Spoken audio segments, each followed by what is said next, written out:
Hello everyone, welcome to parallel physics KV.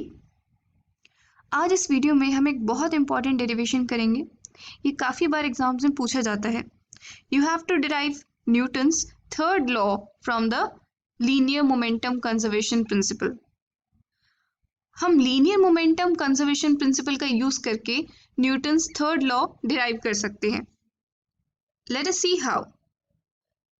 Late us suppose I have two bodies A and B. दोनों bodies move कर रही हैं। P A initial. This is the momentum of body A. P B initial. This is also the momentum of body B. Before the collision, I represents initial momentum, that is momentum of these bodies before the collision. Now they collide, and after the collision, the momentum change. Let us suppose PAF is the final momentum vector of body A and PBF is the final momentum vector of body B. Now ये जो bodies जब collide करती हैं तो इसमें internal forces role play कर रही हैं, बाहर से कोई एक्सटर्नल फोर्स नहीं लग रही है पूरे सिस्टम पे। According to the principle of linear momentum conservation, initial momentum of the system must be equal to the final momentum of the system. Net momentum initial क्या था, जब हम दोनों initial momentums add कर देंगे और final momentums भी add कर देंगे, they should be equal. The final momentum of an isolated system must be equal to the initial momentum of an isolated system. Now, let us rearrange the terms a bit. हमने इसको arrange करके P A final minus P A initial कर दिया और यहाँ पर P B final minus P B initial. This is the change in momentum of body A and this is the change in momentum of body B. तो हम इसको नाम देते हैं डेल्टा पी ए।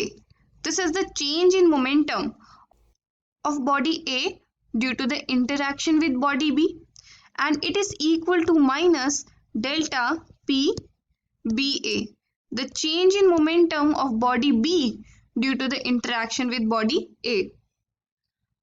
अब जब कोलिजन हुआ, उस कोलिजन का time interval late us suppose delta T था। डेल्टा टी टाइम में कोलिजन हुआ।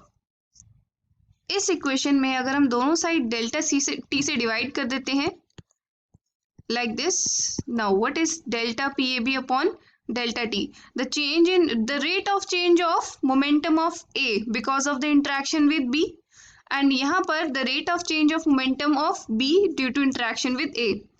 The rate of change of momentum is the force. तो यहाँ पर this is equal to force on A due to B, and it is equal to minus the force on B due to A. Isn't it Newton's third law of motion कि जब एक body दूसरे पे force लगाती है तो दूसरी body पहले वाले पे फोर्स लगाएगी इक्वल मैग्नीट्यूड का, लेकिन नेगेटिव साइन क्या शो कर रहा है, ऑपोजिट डायरेक्शन में फोर्स लगेगा। So we have derived Newton third law of motion from principle of linear momentum conservation. I hope this derivation is clear to you. Thank you for watching. Have a good day.